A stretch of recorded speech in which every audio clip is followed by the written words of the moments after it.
Bienvenue à cette édition rétrospective de la semaine du Journal de la Ville que nous vous convions de suivre avec beaucoup d'intérêt.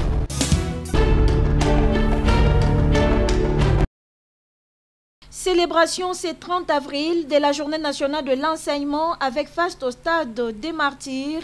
Enseignants, élèves et fonctionnaires du sous-secteur étaient présents à ce grand rendez-vous célébré sous le thème « La pérennisation de la gratuité de l'enseignement primaire ». Une journée célébrée sous le haut patronage du chef de l'État Félix Antoine Tshisekedi Tshilombo, représenté par le vice-premier ministre, ministre des Affaires étrangères, Christophe Lutundula. Élèves, enseignants ainsi que parents n'ont pas manqué de s'exprimer à l'occasion. Pour la NAPECO, son président a remercié la République démocratique du Congo pour avoir permis à plusieurs millions d'enfants de rejoindre les chemins de l'école où ils étaient exclus à cause de la modicité des revenus de la grande majorité des parents.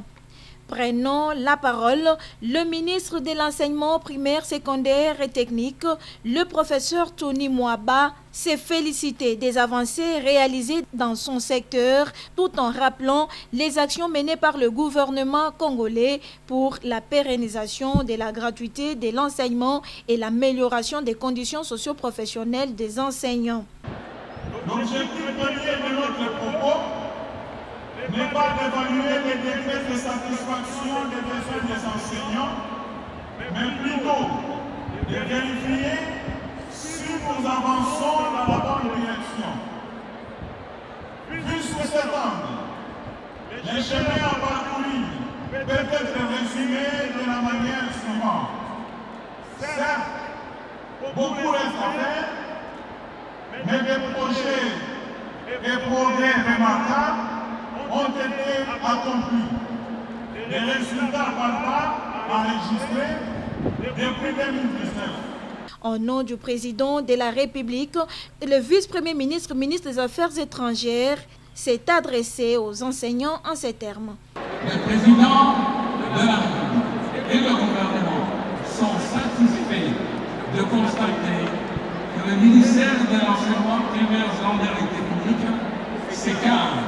Ses enseignants, ses élèves et tous les partenaires éducatifs travaillent ensemble, la main dans la main, pour la matérialisation de la gratuité. Un grand défilé des enseignants et professionnels de la Crête Blanche a sanctionné cette journée.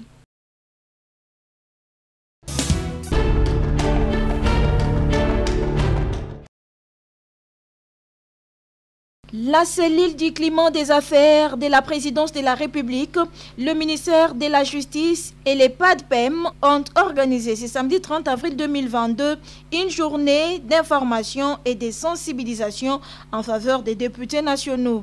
Les travaux ont été lancés par le vice-ministre de la Justice Amato Bayubasire Mirindi et clôturés par le président de l'Assemblée nationale Christophe Mbosso.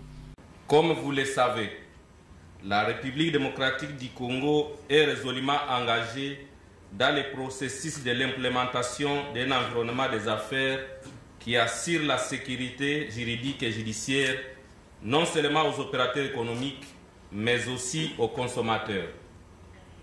Sans rentrer loin dans l'histoire, soulignons que ce long et vaste processus a commencé avec l'adhésion de la République démocratique du Congo à l'Organisation pour l'harmonisation en Afrique des droits des affaires OHADA. Pour s'y accommoder, dans le cadre de la réalisation du programme du gouvernement 2021-2023, il a été assigné au ministère de la Justice, entre autres, les réformes gouvernementales sur le climat des affaires. Le suivi de l'adoption et de la promulgation du projet de loi modifiant la loi numéro 002/2001 du 3 juillet 2001 portant création, organisation et fonctionnement des tribunaux de commerce en y intégrant les points exigés par Doing Business.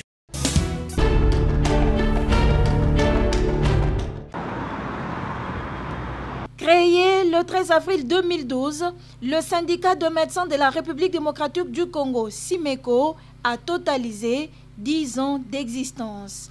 Et à l'occasion de son anniversaire, le bureau exécutif provincial du SIMECO a organisé ce vendredi 30 avril une journée syndicale en vue de parler des 10 ans de SIMECO, quel bilan est projeté, les perspectives d'avenir. Cadre choisi, le musée national où plusieurs membres affiliés au SIMECO ont pris part et 2 délégations de SIMECO province Lualaba et Kasaï. Une occasion pour le bureau exécutif provincial du SIMECO de retracer l'historique de ces grands syndicats qui s'est distingué en défendant les intérêts de médecins auprès du gouvernement congolais et auprès de leurs institutions sanitaires respectives. Avec plusieurs réalisations faites et résultats obtenus, les combats continuent. Dr Tadi Divita est secrétaire exécutif provincial du SIMECO. C'est 10 ans d'un combat syndical assez rude, assez âpre. Et c'était l'occasion ici de regarder en arrière, voir les 10 ans, comment nous les avons menés et envisager les prochains 10 ans pour que nous soyons davantage au service des médecins et aussi au service de la communauté. Un médecin qui travaille dans de bonnes conditions va également offrir des services de qualité à la population. Et nous poursuivrons ce combat aussi longtemps que ça sera nécessaire. À l'occasion de son 10e anniversaire, le SIMECO prévoit plusieurs activités. Nous avons prévu des campagnes de consultation gratuites à travers la ville de Kinshasa pour en fait communier avec la population, qui comprennent que nous sommes de cœur avec eux, comme ils ont toujours été de cœur avec nous.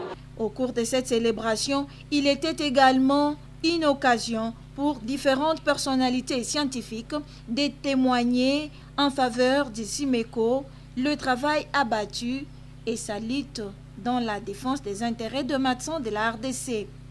10 ans, c'est beaucoup. 10 ans, ça s'est fait. Heureux anniversaire au SIMECO et plein succès à toi.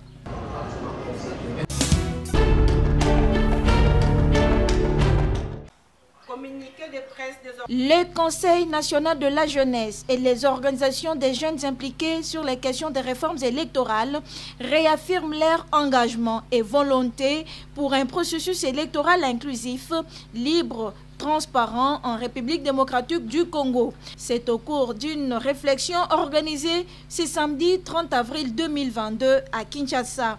Nous référons à la Constitution de la RDC, la résolution 2250 du Conseil de sécurité des Nations Unies, la Déclaration universelle des droits de l'homme, la Charte africaine de la jeunesse, la politique nationale de la jeunesse.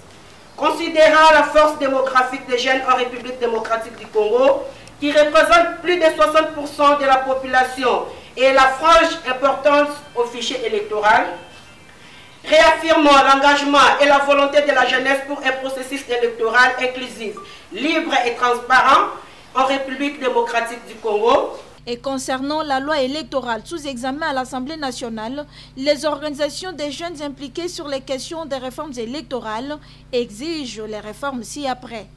La suppression du seuil électoral, l'instauration des systèmes de quotas ou des sièges réservés aux jeunes de la circonscription électorale à plus des sièges. La réduction du taux de frais de dépôt de candidature pour les jeunes, femmes et personnes vivant avec handicap au moins du taux en vigueur. Le maintien du système électoral de la proportionnelle qui est favorable aux jeunes. L'interdiction du cumul des candidatures du même degré à des scrutins ou plus des mandats électifs. L'interdiction de porter comme suppléant les descendants ou ascendants du candidat. Et pour ce faire, nous invitons tous les leaders de jeunes, c'est lundi 2 mai 2022 à 9h, à l'Assemblée nationale pour le dépôt de la note synthèse qui comprend toutes les réformes souhaitées par les jeunes pour une participation qualitative et quantitative au processus électoral.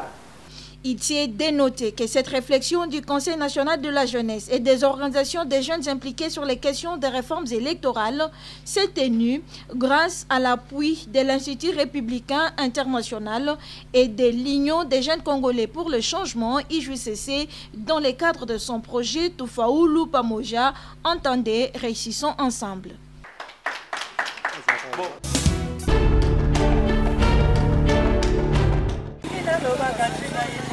La pluie diluvienne qui s'est abattue dans la ville de Kinshasa le samedi 23 avril a eu des conséquences sur la route Sekomaf aux environs de Ndjili, qui relie les communes de Kimbanseke, Ndjili et Nsele. Route en pleine construction déjà, mais vers son prolongement menant vers Ndjili Brasserie, au quartier Bel Air, Talangai et Essanga ont été envahis par de tonnes de sable. Les habitants de ce coin réclament le curage de cette route avant de penser à l'asphalter. Awa toza précisément dans Ndjili Brasserie, quartier Bel Air, entrée à Talangai, quartier Sanga. Tozo mona bawasa la prince bandi Sekomaf ezo ya tiawa mais ben ingénieur wana po ba réussir. En tout cas fuba tidie Talangai. Fuba tidie Talangai oyo po zelo nyoso mono euta nde Talangai. Donc ata basana bango prince awa mais ba tidie Talangai te. Et zalaka ka zelo ye mateli le sous prince. Si manango traité so ye longo le bouki le sous prince. Donc prince go melate. Les commerçantes et usagers de cette route appellent les autorités à penser à cette voie de dessert agricole.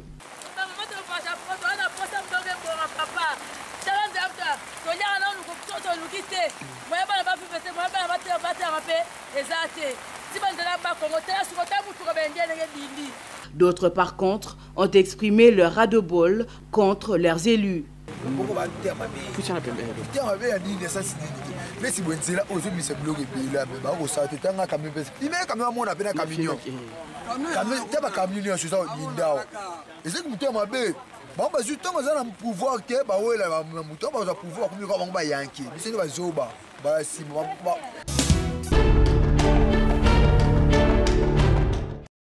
Après présentation à l'Assemblée nationale par le groupe de 13 personnalités G13, le débat autour de la loi électorale se poursuit à la Chambre basse du Parlement.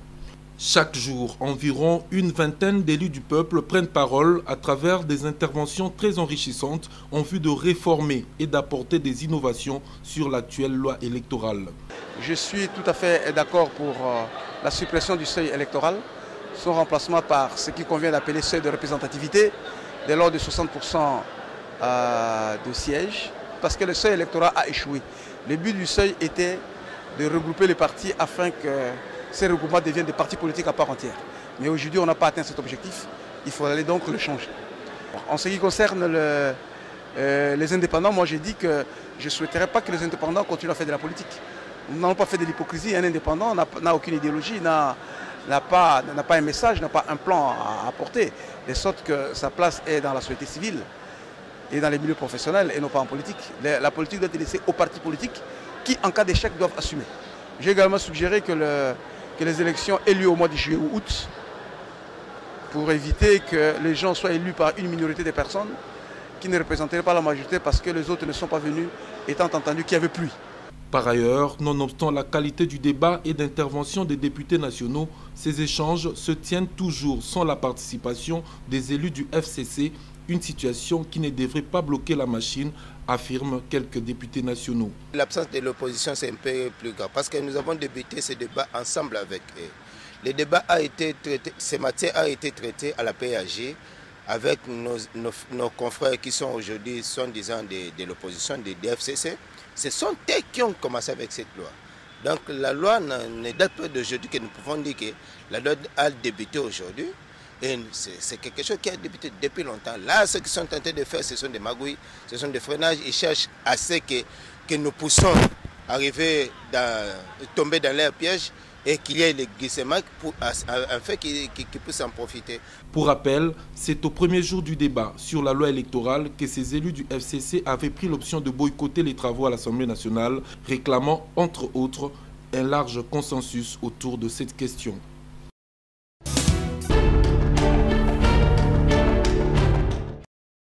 Situation Covid-19 en République démocratique du Congo, le virus continue à circuler sous un mode endémique, pas de flambée, restons tous vigilants, insiste le professeur Muyembe devant la presse ce mercredi 27 avril 2022 à Kinshasa. La calmie continue, mais nous insistons toujours pour dire que cette accalmie ne veut pas dire la fin de l'épidémie. Parce qu'en fait, il y a toujours 1 ou 2 cas, en moyenne moins de 10 cas par jour, qu'on détecte sur l'étendue de notre pays. Ce qui veut dire que le virus continue à circuler sous un mode endémique. C'est-à-dire que le virus est toujours là, présent. Mais heureusement, il n'y a pas de flambée. Continuez à porter nos masques, à garder l'hygiène des mains et éviter également des attroupements. Dans le continent européen, continent asiatique, le virus circule sous un mode épidémique. Vous avez vu ce qui se passe en Chine, on revient au confinement. Nous devons être vigilants. Concernant la vaccination en République démocratique du Congo, le professeur Jean-Jacques Muyembe rassure qu'avec le nouveau coordonnateur national de vaccination nommé au PEV, le pourcentage des personnes vaccinées est en hausse. Avec le nouveau conseiller au PEV et avec l'appui du CREC, il y a vraiment beaucoup plus d'harmonisation dans la communication et nous sentons déjà une amélioration dans la couverture vaccinale, surtout en province de Kasaï oriental. Et maintenant, nous constatons également que le pourcentage du personnel soignant qui est vacciné est très élevé, notamment dans les provinces du Kwilu et du Congo. Tout ce que souhaite le secrétariat technique de la riposte contre la Covid-19, c'est de voir les Congolais respecter les mesures barrières telles que dictées par les autorités du pays et de se faire vacciner avec le vaccin de leur choix.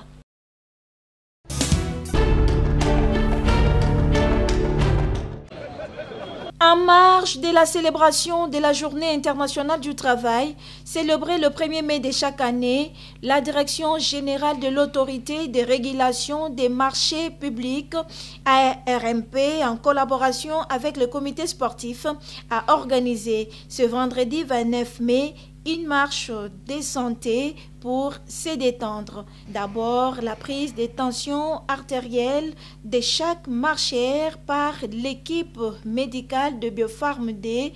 Juste après est venu le début de la marche avec pour point de départ l'immeuble Grand Tower, croisement Batetela, en passant sur le boulevard du 30 juin, avenue de la Libération, ex-24 novembre, puis le boulevard Triomphal, avenue Assosa, pour chuter sur l'avenue de l'enseignement au restaurant Catalogue.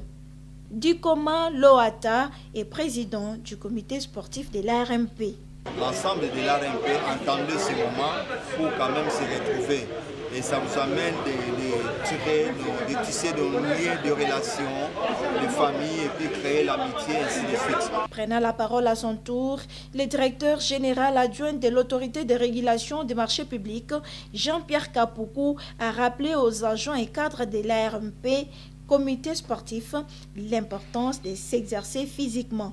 La marche comme telle, comme je l'ai dit avant de quitter l'ARMP, est un médicament, s'il faut que je le dise ainsi.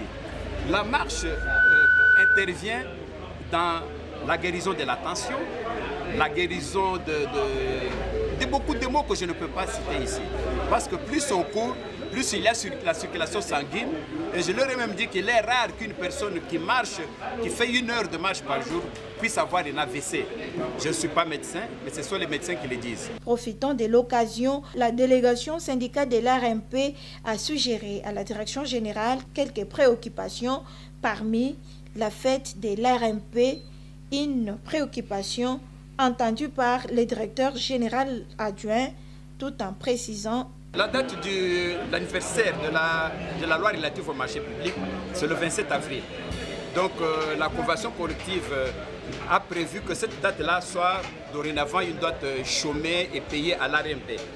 La demande, elle est là dans la convention collective, mais l'ARMP a un conseil d'administration qui doit décider en dernier ressort. Tout est bien qui finit bien, c'est par un cocktail que cette marche décentée a été sanctionnée.